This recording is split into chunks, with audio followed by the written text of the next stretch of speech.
안녕하세요, 구독자 여러분. 저는 아직 한참 세상을 더 배우며 살 필요가 있는 29 햇병아리 여자 직장인입니다.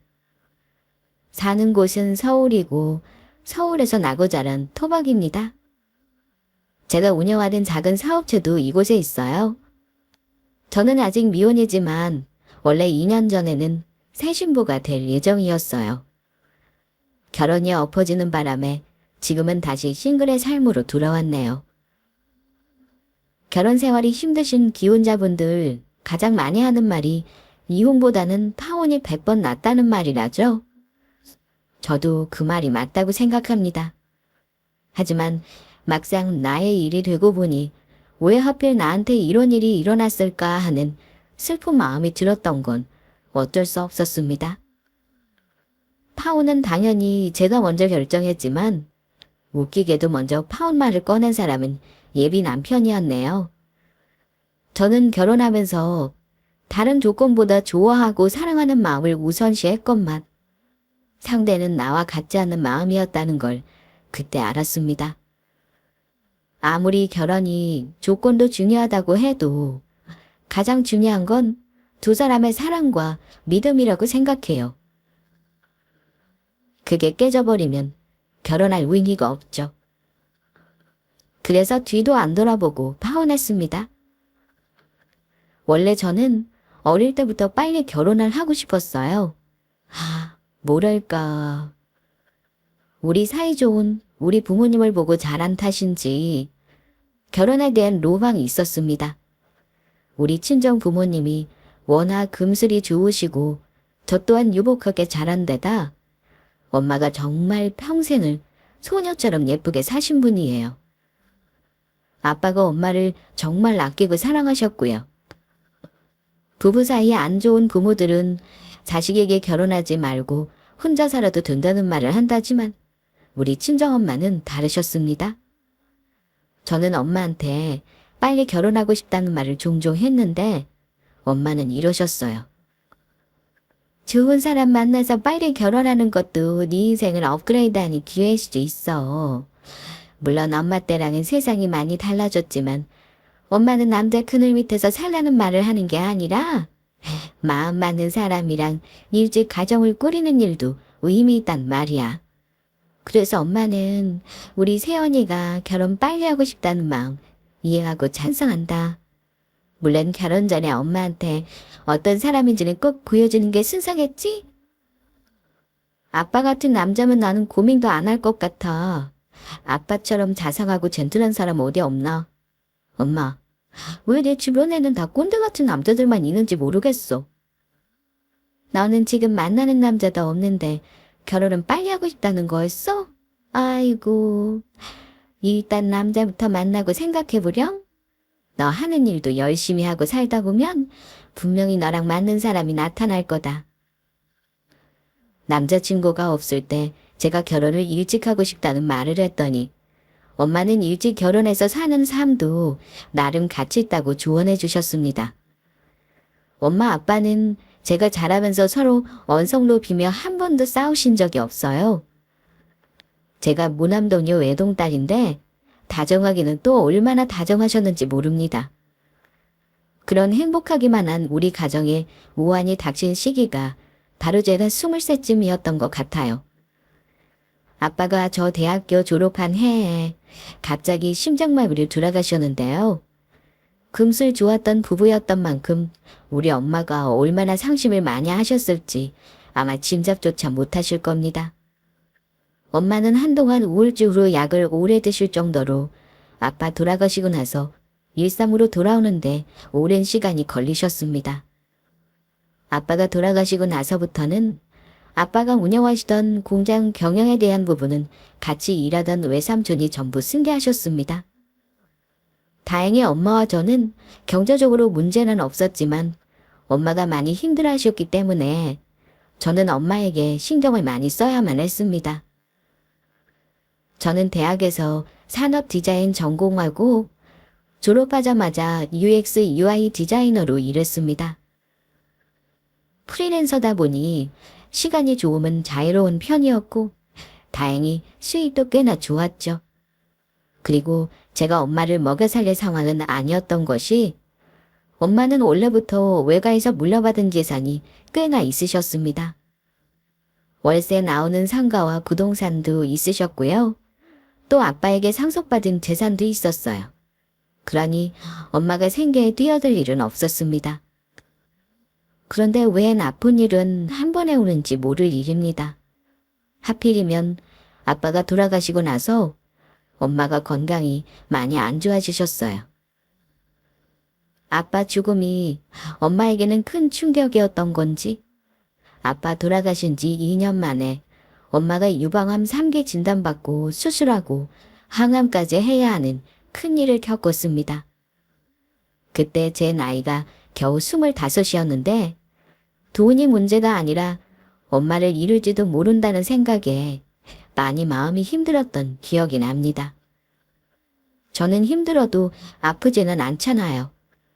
하지만 엄마는 아빠 돌아가신 지 얼마 되지도 않아 암 선고를 받고 마음이 어떠셨을까요? 무남 동료 외동딸인 저를 생각하며 엄마는 건강을 찾으려고 버티고 버티셨을 겁니다. 원래 힘든 시기에는 사람을 만나면 안 된다고 하는데 그 시기에 만난 사람이 바로 헤어진 예비 남편이었습니다. 예비 남편을 누구 속이러 만난 건 아닙니다. 사실 그 사람 집안과 우리 부모님이 인연이 있습니다. 저희 아빠가 대기업에 납품하는 식료품 생산 공장을 운영하셨는데 회사에서 배송 운전직으로 일하던 분이 예비 남편의 아버지였어요. 아빠가 살아계실 적에 예비 남편 아버지에게 개인적인 도움을 많이 주셨다고 해요. 아빠 장례 치를 때 많이 도와주셔서 감사한 마음에 조그맣게 답례를 했었는데 저에게 연락을 먼저 해온 사람이 바로 그분의 아들인 예비 남편이었습니다. 말로는 자기 아버지가 저에게 이런저런 도움을 주라고 했다는데 지금 생각하니 저에게 순수한 호감만 있었다기보다는 의도적으로 접근했다 싶어요. 물론 그때는 전혀 저에게 이성적인 관심을 가지고 접근한 줄은 몰랐습니다. 가랑비에 옷 젖는 줄 모른다고 연락 오는 거 몇 번 받으면서 같이 식사하고 만나고 그러다 보니 저에게 호감을 표시하더라고요. 사귀는 건 아니었고 애매하게 연락만 하는 사이였어요. 그러다가 엄마가 암투병하면서 마음의 여유가 없어진 제가 연락을 끊어버렸습니다. 그랬더니 그 사람이 몇 번이고 연락을 하더니만 자기 전화를 안 받는 이유를 묻더라고요. 당연히 저는 엄마 암투병 때문에 누군가를 만날 마음의 여유가 없다고 했고요. 그런데 그 사람이 저에게 나름 감동적인 말을 했습니다. 세연 씨, 힘들 때일수록 기댈 사람이 있어야죠. 혼자 감당하려고 하다 보면 쉽게 지치고 버티기 힘들 수도 있어요. 내가 옆에서 도와줄 테니까 나랑 같이 감당하자고요. 기훈 씨가 뭐라고 저한테 그렇게 시간을 써요. 그러지 마세요. 사귀는 사이도 아닌데요. 그럼 지금부터 사귀면 되죠. 이제부터는 내가 세연 씨 옆에 있어도 되는 거죠? 그렇게 저에게 낯단지른 소리를 하면 오늘부터 1위를 하자고 하던 사람이 예비 남편이었습니다. 솔직히 말해 엄마 암투병 하시는 동안 옆에서 도움을 많이 준 건 사실입니다. 물론 나중에 알고 보니 전부 의도가 있는 호의였지만 그때는 저를 너무 좋아해서 이 사람이 결혼하기도 전에 저와 우리 엄마에게 잘한다고 착각하고 있었네요. 어쨌든 우리 엄마는 집안이나 조건 같은 건 안 보는 분이셔서 남자친구를 거의 사위로 생각하실 만큼 좋아하셨습니다. 아마 제가 외동이라 엄마는 제 옆에 있는 남자친구가 더욱 든든하셨던 것 같습니다. 저는 누구에게 기대는 성향의 사람은 아니었습니다만 남자친구가 옆에서 저를 챙겨주는 거 싫지 않았습니다. 엄마 병원 모시고 갈 때 운전도 해주고 제가 빠뜨린 부분이 있으면 옆에서 살뜰히 챙겨줬던 남자친구가 당연히 좋을 수밖에요. 솔직히 말해 남자친구네 집안이 그리 넉넉하지도 않았고 남자친구 직업이 뭐 대단하거나 벌이가 좋은 건 아니었습니다. 하지만 저는 사람 하나 보고 이런저런 조건 아무것도 따지지 않았고 이 정도로 저를 사랑해주는 사람이라면 결혼하고 싶다는 생각을 했었어요. 저는 결혼 말이나 했을 즈음 일이 굉장히 바쁘긴 했어요. 프리랜서 생활을 청산하고 싶어 오랜 준비 끝에 사업자 등록을 내고 작은 사무실을 차렸습니다. 25이라는 어린 나이였지만 저는 엄마 재산만 생각하고 나태하게 사는 성격은 아니었습니다. 아빠가 사업을 하셨으니 재산 물려받아 굴리며 편히 살아도 되는 거 아니냐 하시겠지만 우리 집은 좀 특별한 사정이 있었습니다. 아빠는 돌아가시기 전부터 늘 입버릇처럼 하시던 한 가지가 있었는데요. 부모에게 재산 물려받을 생각을 하지 말라는 말씀이셨습니다. 아빠는 돈을 버시는 만큼 베푸시는 분이셨어요. 벌어서 가지고 있으면 돈이 썩어서 냄새가 난다고 하시며 늘 주변 힘든 사람들을 살펴야 한다는 분이었습니다. 그래야 돈에서 향기가 난다고 하셨어요. 그런 돈은 또 다른 돈을 부른다나요? 아빠가 워낙 어렵게 살다가 자수성가하신 분이라 더욱 그러셨던 것 같아요. 이웃 돕기도 참 많이 하셨고 도지사 표창도 받으실 정도로 지역사회에 환원을 많이 하셨어요. 아빠의 유지를 따라 엄마도 나중에 세상을 떠날 때는 모든 걸 훌훌 털어버리고 가겠다고 하셨어요. 엄마는 특히 암 선고를 받고 나서 미리부터 이혼을 작성해 놓으셨고 저에게도 뜻을 밝히셨습니다. 저는 엄마가 미리부터 죽음을 준비하는 걸로 보여서 벌써부터 무슨 유언이냐고 펄쩍 뛰었지만 엄마는 담담하게 말씀하셨습니다. 세연아, 엄마가 죽을 각오하고 미리 유언장을 쓰겠다는 게 아니야. 너도 알지? 네 아빠 갑자기 세상 떠나니 남은 사람들이 얼마나 당혹스러운지. 엄마가 천년만년 너랑 살겠니?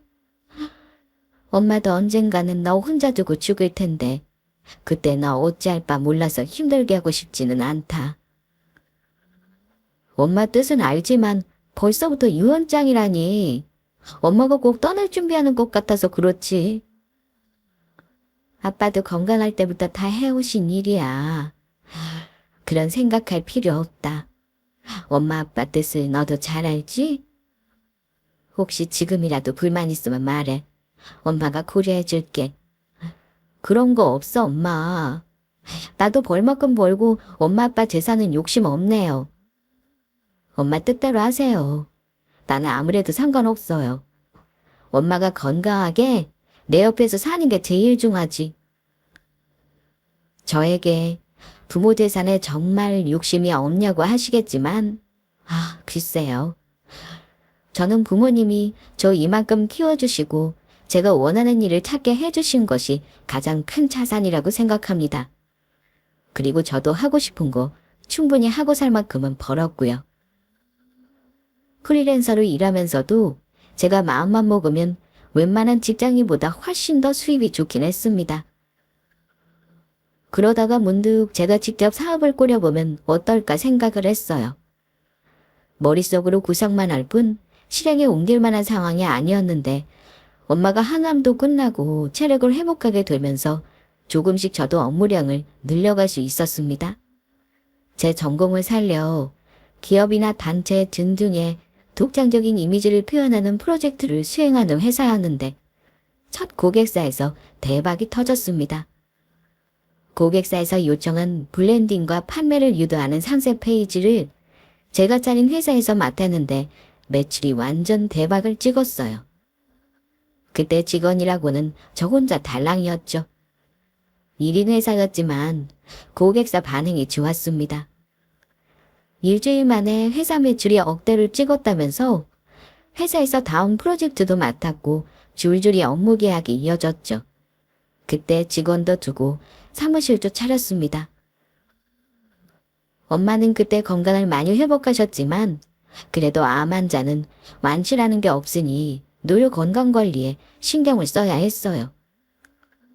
갑자기 제가 바빠지면서 엄마와 보내는 시간도 줄고 남자친구와 만나서 데이트할 시간도 줄어들자 남자친구는 우리 집을 오가며 저와 엄마를 같이 챙기기도 했습니다. 남자친구는 본인도 회사를 다니느냐 바쁘면서도 평일에도 우리 집에 와서 같이 저녁을 먹거나 저를 챙겨줄 만큼 다정했습니다. 하지만 남자친구에게는 제가 사업을 시작했다는 말은 그 당시 못했었어요. 이유는 단 하나. 남자친구는 저 버는 돈의 반의 반도 못 버는 월급쟁이였습니다. 남자친구는 나름 규모가 있는 경비업체에 다녔는데 사실 일의 특성상 정년을 보장받는 직종은 아니었습니다. 그래서 늘 이직을 꿈꾸고 다른 자격증 공부를 병행하면서 혹시 모를 기회를 준비했어요. 저보다 5살이 많았지만 혹시 솔직히 말하면 괜한 자격지심이 생길지도 모르니 나중에 결혼하게 되면 기회 봐서 얘기할 참이었죠.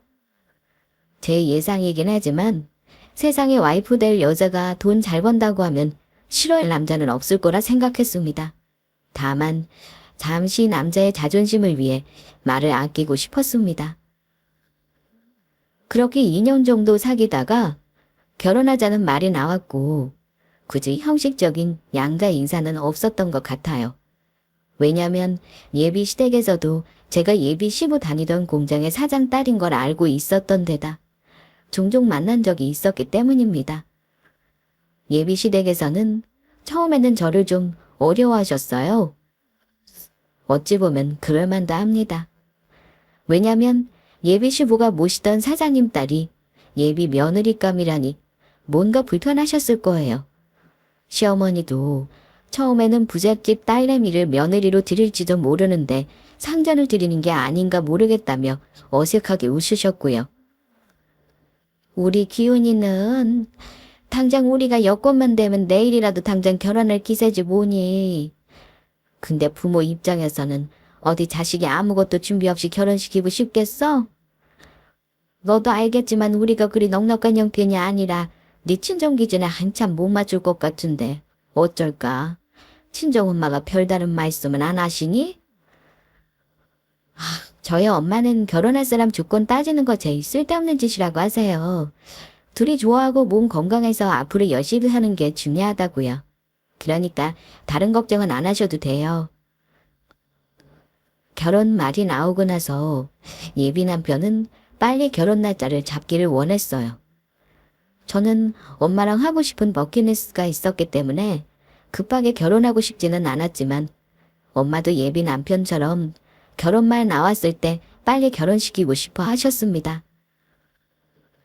제가 남자 쪽 다른 조건은 안 본다 했지만 그래도 결혼은 현실이니 준비를 하려면 서로 정확히 어느 정도 수준인지는 파악해야 했습니다. 형편을 어느 정도 알고 있었으니 당연히 집이니 뭐니 거창하게 바라는 건 없었어요. 하지만 결혼해서 밖에서 잘 수는 없는 노릇이잖아요. 신혼집 문제며 여러 가지 돈 들어갈 일들이 많으니 당연히 남자친구 사정을 정확히 알아야 했습니다. 사실 저는 아빠가 돌아가시기 전에 증여받은 서울 아파트가 한 채 있었지만 그건 당장 들어가서 살 수 있는 상황이 아니라 얘기하지 않았어요. 직장 때문에 꼭 서울로 집을 얻어야 했지만 집값이 만만치 않았죠.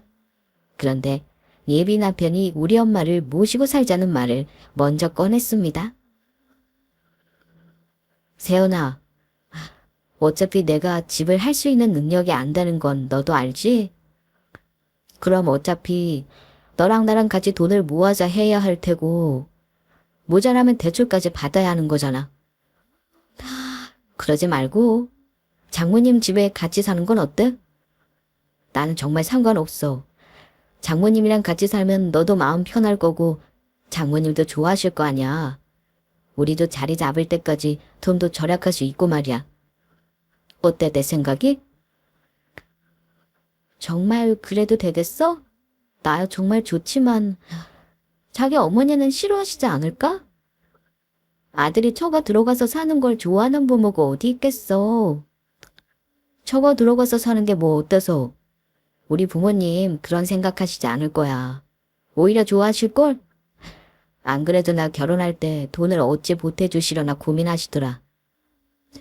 내가 합리적으로 생각하는 거고 우리 부모님도 허락하실 거야. 그 문제는 걱정 마. 내가 알아서 잘 말씀드릴 테니. 예비 남편 말대로 시부모님은 전혀 반대를 안 하셔서 오히려 제가 놀랐습니다. 친정엄마는 사위에게 고마워하시면서도 왜 같이 살려고 결정했는지를 물으셨어요. 요즘 사람들은 시집살이도 안 하려 하지만 처가살이는 더 안 하려고 하는데 자네는 어찌 나랑 같이 사는 게 불편하다는 생각은 안 드는 건가? 아무리 우리 딸이 좋아도 쉽게 결정할 수 있는 문제가 아니지 않나. 자네 정말 나랑 사는 게 불편하지 않겠어? 저는 불편할 거 하나도 없습니다, 장모님. 제가 능력이 안 되면 능력되는 사람한테 기대고 잘하는 게 맞죠. 다 훗날을 위해서인데 그게 뭐라고 불편하겠습니까? 돈 때문에 그런 거면 너희 결혼할 때는 집 정도는 얻어줄 수 있어. 다른 건 몰라도 딸 결혼하는데 엄마가 그 정도는 해줘야지. 어떤가? 내가 집을 해준다는데도 굳이 나랑 같이 살 텐가? 엄마는 돈 때문에 구녀지책으로 처가살이를 결정한 거라 생각하신 건지 집을 해주겠다고도 하셨습니다. 하지만 그 사람은 엄마 말에 이렇게 대답하더라고요. 장모님, 집이야 나중에 우리가 벌어서 사면 됩니다. 그보다는 세연이가 마음 편하게 중요하죠. 장모님 건강 때문에 가뜩이나 걱정 많이 하는데 불편한 게 되시겠습니까? 게다가 장모님 집이 이렇게 넓고 방도 많은데 불편할 것도 없습니다. 서울에 이만한 아파트 살기가 어디 쉽겠어요? 그래, 자네 뜻이 좀 그렇다면 알겠네. 그렇게 해. 결혼해서 우리 엄마와 같이 사는 걸로 결정하고 결혼 준비를 했어요. 그런데 예비 남편이 상견례 할 때까지 우리 집을 참 주야장천 드나들더라고요. 딱히 올 일이 없는데도 와서 같이 밥을 먹고 갔고 또 올 때면 다 뭘 그렇게 궁금한 게 많은지 이것저것 물어보는 것도 많았습니다. 지금 떠올려 보니까 그 인간이 우리 집 상황을 파악하려고 일부러 잘하는 척한 거 아닌가 싶어요. 저는 결혼할 사람이니 우리 집 재정 상태를 굳이 속일 필요는 없다고 생각했고 있는 그대로 얘기해줬는데 예비 남편은 특히나 엄마가 월세 받는 상가 건물과 부동산에 대해 관심이 많았습니다. 그리고 제가 아빠에게 상속받은 재산은 있는지 장모님은 노후 걱정할 필요가 없을 정도로 현금이 있는지 알고 싶어 했어요. 장모님이 건강한 분이면 내가 이런 거 묻지도 않아. 오해하지 말고 대답해줘. 아무래도 장모님은 아프셨던 분이니까 아무래도 다른 분들보다 병원비 들어갈 일이 많잖아. 그래도 회사 사장님 사모님이셨으니 노후 걱정은 없으신 거 맞지? 우리 엄마가 혹시 우리한테 기댈까봐 걱정하는 거야? 적어도 엄마가 우리한테 병원비 내라고 할 일은 없을 거야. 우리가 오히려 도움을 받는다면 모를까. 근데 오빠도 이제껏 봐왔으면 우리 엄마 돈 걱정 없는 분인 거 뻔히 알면서 왜 물어? 살짝 기분 나빠진 저는 다시 되물었습니다. 알지. 그래도 확실히 하고 넘어가는 게 좋잖아. 하긴 세연이 네가 그랬지. 장모님은 월세 받는 건물도 있고 현금도 많으시다고 말이야. 이 집도 시세보니까 엄청 비싸긴 하더라. 생각해보니까 세연아, 너 외동이라 나중에 상속받는 재산 장난 아니겠다. 상속은 우리 엄마 돌아가시고 나서 유언에 따라 받는 거지. 나는 부모님이 평생 일궈오신 재산 내 거라고 생각한 적 없어. 나는 내가 만들어가는 게 맞지. 우리 둘이 열심히 돈 벌어서 엄마 집 살다는 나가자. 오빠도 그러자고 처가살이 결심한 거잖아. 그래, 네 말이 맞아. 부모님 재산은 부모님이 알아서 하시는 거지. 내 마음이 딱 그거야. 우리 결혼해서 진짜 열심히 모으자. 그래도 부모가 죽으면 다 자식 죽어가지고 누구 주겠냐. 안 그래? 어쩐지. 우리 엄마 재산에 대해 듣고는 엄청 들떠 보이더군요. 저와 결혼하는 게 너무 좋아서 들뜬 거라고 단단히 착각을 했던 저도 참 순진하고 바보 같았네요. 그런데 결혼을 몇 달 남겨놓지 않고 있을 때 그야말로 엄청난 슬픈 소식이 우리를 기다리고 있었습니다. 별일 없을 거라고 큰 걱정하지 않았던 엄마의 병원 정기검진에서 재발 소견이 나왔기 때문입니다. 엄마는 암 치료 후 3년을 무사히 보내셨고 어떻게든 5년 버텨서 완치 판정 받자고 저와 굳게 다짐을 했었습니다. 그런데 재발이라뇨. 엄마가 암이 재발했다는 소식은 그야말로 저에게는 청춘병력이나 다름없었습니다.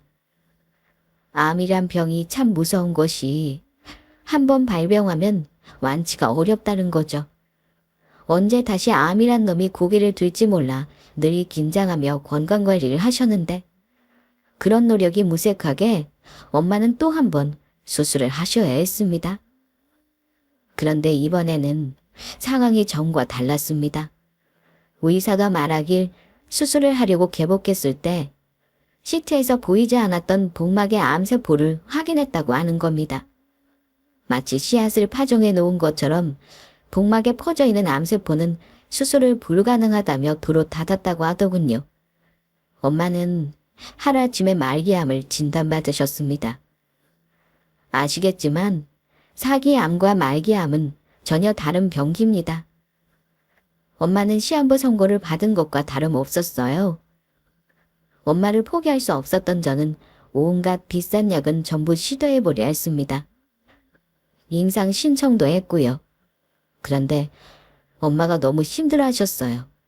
나중에는 저에게 그만하자고 먼저 말씀하셨습니다.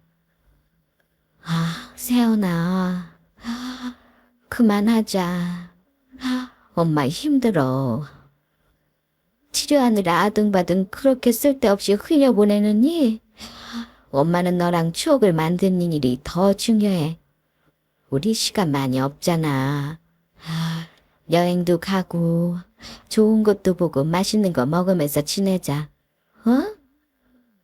저리 말씀하시는 엄마 앞에서 저는 더욱 고집을 부릴 수가 없었습니다. 결혼 날짜가 몇 달 앞으로 다가왔건만 엄마 상태는 날이 갈수록 안 좋아졌고 결혼식 날까지 버틸 수 있을까 걱정될 정도였습니다. 저는 결혼을 미룰 생각이었지만 엄마는 어떻게든 저 결혼하는 건 보고 싶다고 하셨어요. 엄마는 의사 권유로 호스피스에 입원하시기 전까지 이미 주변 정리를 끝내놓으셨습니다.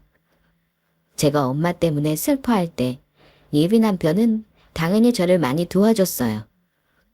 장모님 재발했다는 소식 듣고 놀랐지만 이렇게나 몇 달 만에 상태가 안 좋아지실 줄은 몰랐어.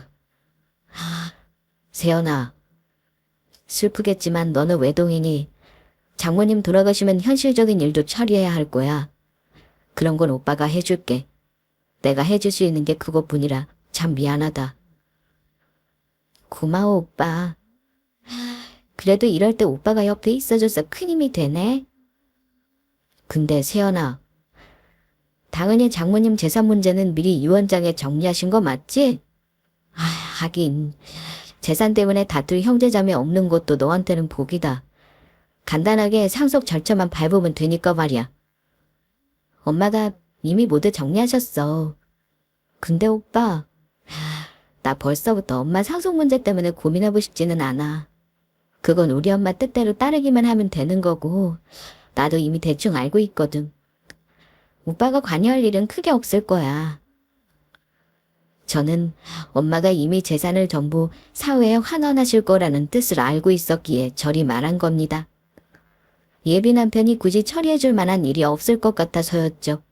하지만 제 말을 관여하지 말라는 뜻으로 오해를 했던 모양입니다. 세연아, 나 이제 너네 가족이나 다름없어. 내가 2년 동안 너한테 어찌했는데 그렇게 말하면 나 서운해? 내가 장모님 재산 탐나서 이러는 거 아니잖아. 어차피 결혼하면 우리가 관리해야 하는 일이라 도와준다고 한 거야. 나 믿고 맡겨도 괜찮아. 알겠지? 굳이 본인이 알아서 처리한다길래 일단은 알았다 했습니다. 보통은 호스피스 입원하면 한 달 내에 세상을 떠난다 하시더라고요. 우리 엄마는 조금 더 시간을 더 보내주실 거라 믿었지만 엄마는 2주를째 견디지 못하고 세상을 떠나셨습니다. 엄마가 떠나고 나니까 그야말로 세상에는 저 혼자였죠. 형제 자매 없는 사람은 이럴 때 참 쓸쓸하구나 싶었어요. 다행히 외삼촌과 숙모 그리고 아빠 친가 쪽 식구들이 발벗고 도와주셔서 엄마 장례를 무사히 치를 수 있었습니다. 불과 저의 결혼을 3달밖에 남기지 않았을 때 엄마는 허망하게 세상을 떠나셨어요. 엄마를 떠나보내고 슬퍼할 시간이 필요했지만 자식은 슬퍼할 시간이 없더라고요. 장례 문제는 상주인 제가 처리해야 했고 모든 일들이 상주인 저를 통하지 않고는 되는 일이 없었습니다. 그래도 예비 남편이 옆에 있으니 큰 도움이 되었죠. 엄마를 낙골당에 무사히 모시고 집에 오고 며칠 동안은 엄마가 세상에 없다는 게 실감이 안 나더라고요. 저는 엄마 유품도 천천히 정리할 생각이었습니다. 아직은 엄마를 보내는데 시간이 필요했어요. 그런데 엄마 장례 치른 지 일주일도 안 된 어느 날 예비 남편이 집에 찾아왔더라고요. 세연아, 너 지금 이러고 넋놓고 있을 때가 아니라니까? 이제부터 내가 하라는 대로 너는 도장 만지고 따라다니면 되는 거야. 알겠지? 일단 네 엄마 유산 상속 문제부터 정리하자. 사망신고를 했지? 혹시 장모님 유언장은 어디 있어? 공증받은 거 사본 말이야. 일단 나 보여줘봐. 저는 엄마 돌아가신 지 얼마나 됐다고 사망신고니 유산이니 닥달하는 남자친구가 갑자기 미운 마음이 들었습니다. 내가 알아서 할 일인데 뭘 자꾸 맡기라는 거야. 우리 엄마 유언장이라면 저게 서랍에 있으니까 꺼내서 봐. 근데 볼 것도 없어. 엄마가 진작에 조금씩 정리하셨고 나한테는 투자는 남기셨으니까. 뭐 그럼 부동산 전부 처분해서 현금하셨다는 거야? 그게 이 통장에 있다는 거지. 그 인간은 눈까지 벌게진 채 탐욕스러운 표정을 지었습니다. 순간 이 사람이 엄마 돌아가시기 전에도 이런 표정을 지은 적이 있었나 싶으면서 왠지 소름이 돋았습니다. 현금화라니? 오빠 대체 왜 그래? 지금 뭘 기대하는 거야? 우리 엄마 재산은 엄마가 알아서 다 처분하셨다는 뜻이야. 정 궁금하면 유언장 읽어봐. 엄마는 이미 2년 동안 천천히 소유하고 계시던 부동산을 처분하셨고 가지고 계시던 다가구 주택은 지역사회 그룹 홈으로 사용했으면 좋겠다고 기부하셨습니다. 저는 남자친구에게 말은 안 했지만 이미 아빠 생전에 증여받은 서울 아파트가 있으니 엄마에게는 더 물려받지 않아도 된다고 엄마 뜻대로 하시라고 유언장 작성을 다 했었어요. 그런데 남자친구가 갑자기 왜 저리 우리 엄마 재산 상속 문제에 관심을 두는 건지 의아했습니다. 그런데 유언장을 잃은 예비 남편은 이 사람이 내가 알고 있던 사람이 맞나 싶은 표정을 지으며 험한 말을 입 밖으로 내뱉기 시작했습니다. 이게 뭐야? 너한테는 현금 징역 1,000만 원? 뭐 1,000만 원이라고? 그럼 부동산은? 부동산은 전부 기증. 와, 대체 뭐냐 너희 뭐냐? 이거 뭐냐고? 너 그럼 지금 1,000만 원만 수준에 이 눈엔 떨궈지냐? 그럼 이 집은? 이 집은 추서 너한테 주신 거지?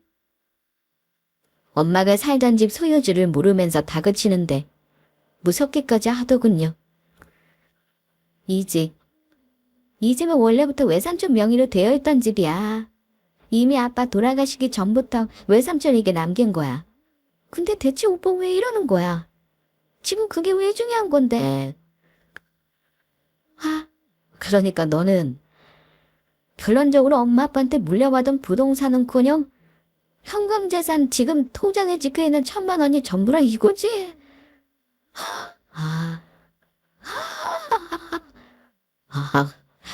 나 원참 내가 지금까지 무슨 짓거리를 한 거지? 2년 넘게 공을 들였는데 1,000만 원이라. 진짜 미친놈이네. 나 헛발질이라도 아주 단단히 했어. 오빠, 사람 무섭게 왜 그래? 지금 헛발질이라고 한 거야?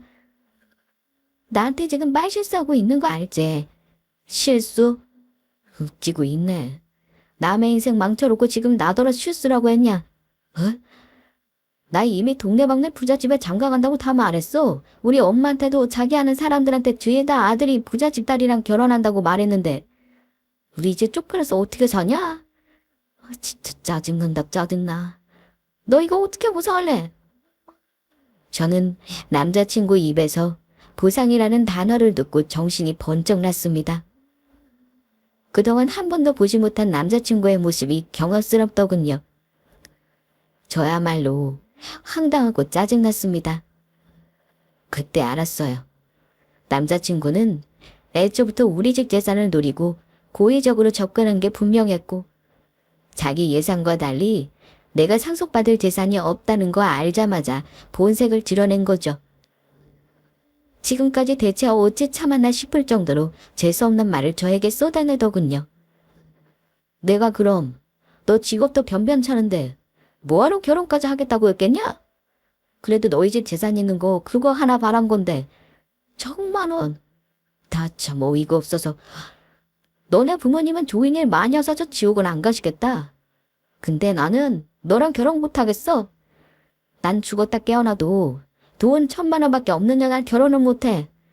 그동안 낭비한 시간 보상이라도 청구하고 싶은데 나도 즐긴 게 있으니 이 정도로 끝내자. 날 탓하지 말고 돈 한 푼 안 남긴 네 부모를 탓해. 알겠냐? 우리 파혼이야. 아니지? 파혼이랄 것도 없지. 결혼식이랑 신혼이야만 취소하면 되는데 파혼은 무슨? 그냥 헤어지는 거지? 야, 우리 여기서 끝내자. 너 다시는 나한테 연락하지 마. 알겠냐? 제가 뭐라 대꾸할 새도 없이 그놈은 일방적으로 이별을 통보하고는 쌩하니 집을 나가버리더군요. 그때 충격을 어찌 표현해야 할까요? 사람이라는 존재가 이런 건가 싶었습니다. 목적을 이루기 위해 시간과 정성을 들여 자기를 포장하고 남을 속이는 존재 말입니다. 무려 2년이 넘는 시간을 남자친구는 저에게 연기를 해왔다는 걸 그때 알았습니다. 하지만 일방적으로 제가 파혼을 통보받은 기분이 너무 더럽더군요. 제가 그 인간을 고소해도 모자란 판에 뭔가 거꾸로 당한 느낌이었습니다. 일단 엄마 사후에 수습할 일들을 처리해놓고 고심한 끝에 그 인간에게 한번 만나자고 했습니다. 그런데 제 전화를 한 번인가 받더니 쌍욕을 시전하고 끊어버리더군요. 열받은 제가 다시 한번 전화했지만 그 인간은 제 전화를 받지 않았습니다. 문자에도 모두 묵묵부답이었죠. 저는 어쩔 수 없이 직접 그 인간 집을 찾아가기로 했습니다. 그 인간이 놓친 게 뭔지 똑똑히 알려주고 싶었어요. 분한 마음에 무작정 남자친구 집에 찾아갔는데 마침 집 앞에서 초인종을 누리라는 찰나 장을 보고 돌아오시는 그 인간 어머니와 집 앞에서 마주치게 됐습니다. 그런데요, 항상 저만 보면 그렇게 살갑게 다가오던 그의 어머니는 그날엔 무척이나 경계하는데 저를 보고 주춤하시더군요. 예전과는 사뭇 다른 얼굴로 급기야 저에게 화를 내기 시작하셨습니다. 그런데 저에게 쏟아부은 그 말들이 얼마나 충격적이고 서러웠는지 모릅니다. 예, 네가 여기 무슨 낯짝으로 온 거니? 우리 기훈이한테 얘기 전해들었다. 결혼은 안 하기로 했다며? 너 때문에 우리 아들이 며칠 동안 성질을 얼마나 부렸는 줄 아니? 아유, 누구 약 올리는 것도 아니고 고작 1,000만 원 상속받으면서 부잣집 딸년 행세를 해. 예, 너 우리 아들 나오기 전에 당장 돌아가. 다시는 찾아오지 말어라. 어쩜 이 인간 어머니도 똑같은 인간이었구나 싶더군요. 아니요, 저는 할 말 하고 돌아가야겠어요. 결혼은 안 할 거니까 걱정 마세요. 제가 여기 결혼 구걸하러 온 줄 아세요? 아줌마 잘난 아들 좀 불러주시죠. 저도 그 냄새나는 집구석 들어가기 싫거든요. 아니면 신발 신고 제가 들어가서 말할까요? 어머머, 뭐라고? 얘 너 지금 말 다 했니? 가뜩이나 혼사를 사기당할 것 같아서 기분이 안 좋았구만. 뭐? 냄새나는 집구석? 너 오늘 나한테 머리채 좀 잡혀봐야 다시는 안 찾아오겠구나. 집 밖에 소란스러운 걸 듣고 잘나신 그 집 아들이 드디어 얼굴을 비추더군요. 저를 보고는 얼굴이 굳으며 이러더군요. 나 할 말 다 했는데 여긴 왜 왔냐?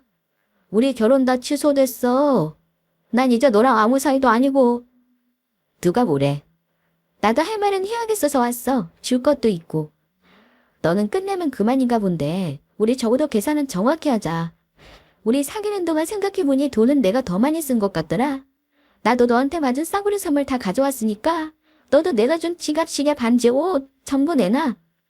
뭐? 야, 너 지금 나 욕먹이냐? 한 번 준 걸 왜 빼서? 나는 원래 계산이 정확한 사람이라 그래. 그리고 이거 받아. 내가 너한테 쓴 돈이야. 오늘 중으로 내 계좌로 보내. 자, 내 명함 놓고 갈 테니까 여기로 보내라. 저는 그 인간에게 그동안 지출 목록에 적힌 용지를 던졌습니다. 그리고 제 명함 수십 장을 그놈 얼굴에 뿌렸어요. 하긴 듣보잡 경비업체 나부랭이 회사 다니는 놈이 나같이 사업장 운영하는 매출 10억 사장이랑 결혼하려고 하면 안 되지. 감히 그게 가당키나 해. 나도 네 덕분에 아주 정신이 똑바로 들더라.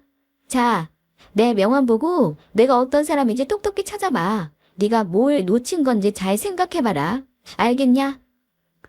저는 그 말을 끝으로 뒤돌아서서 그 집구석을 나왔습니다. 일방적으로 당할 때는 속이 뒤집어졌는데 이게 뭐라고 할 말 다 하니 속이 시원하더라고요. 내 명함을 주워들고 멍한 표정을 짓던 그놈 얼굴이 떠올라 고소했습니다. 그런데 몇 발자국 가기도 전에 저는 우악스러운 힘에 팔을 붙들렸습니다. 잠깐 세연아. 이거 뭐야? 여기 명함의 대표 김세연이 너라고. 너 프리랜서로 일했잖아. 정기적인 수입 없었던 거 아니었어.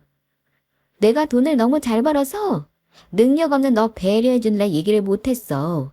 근데 내가 왜 그랬나 싶네. 너 같은 찌질이 떼어낼 거면 진작 말하고 다른 남자를 찾아야 했는데 말이야. 나 아까 말했지만 10억 매출 나눈 회사 사장이야. 알겠냐? 연매출 10억이라니. 이러면 말이 달라지지. 나는 네가 돈 한 푼 없이 결혼하려는 줄 알고 화난 건데 다행이다. 내가 말실수한 건 사과할게 세연아. 우리 결혼 다시 추진해보자. 응? 당신 네 가족은 참 신기해. 어쩜 그렇게 순식간에 태도를 바꿀 수가 있어? 미안하지만 나는 결혼할 생각 없어. 내가 돈 좀 번다니까 마음이 또 바뀌었나 본데 이제는 내가 싫어. 나야말로 너같이 돈 없는 거지 근성 남자놈이랑 미쳤다고 결혼하냐. 아이 세연아 왜 그래. 너 이런 애 아니잖아. 내가 미안하다면 다 받아주는 여자 아니었어? 미안해. 진짜 미안해. 근데 1,000만 원밖에 없는 줄 알고 배신감 느꼈던 나도 좀 이해해주라. 배신감이라니 누가 할 소리를 하고 있니?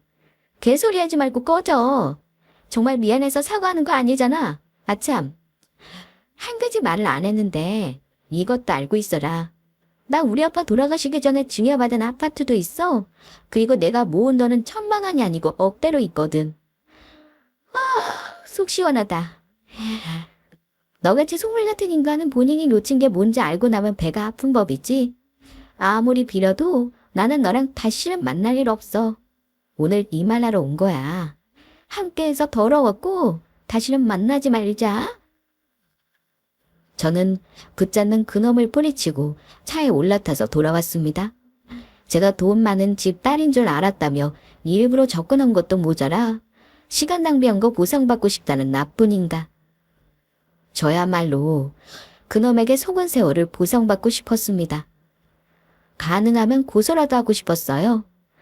하지만 그놈 집이랑 더 엮여봤자 좋은 꼴 볼 일이 뭐가 있겠어요. 저는 이렇게 2년이 넘는 2년을 정리했습니다. 그놈에게 주었던 내 마음이 생각나서 한동안 씁쓸하고 힘들었어요. 원래 사랑이라는 것이 힘들 때 옆에 있어주고 손을 잡아서 일으켜주는 거라는데 저는 대체 뭘 사랑한 건지 허무하기만 합니다. 그 사람이 보였던 친절과 다정함이 전부 거짓이라고 생각하니 마음이 아프더라고요. 속은 제가 너무 바보 같았고요. 그래도 엄마 돌아가시면서 큰 진실을 알려주셨다고 생각하고 결혼 안 한 걸 천만다행으로 여기려고 합니다. 2년의 시간이 흘렀지만 아직 저는 젊고 좋은 사람을 만날 수 있을 거라 믿어요. 저는 지금도 사업으로 승승장구하고 있고요. 일 열심히 해서 올해는 매출 30억을 목표로 달리고 있습니다. 결혼을 빨리 하고 싶은 마음은 이제 완전히 없어졌어요. 제가 성숙한 사람이 되면 지나간 똥차보다 훨씬 고급진 세단이 올 거라고 생각합니다. 독자분들도 이런 저에게 많은 응원의 댓글 부탁드리며 저는 이만 사연 마치겠습니다. 감사합니다.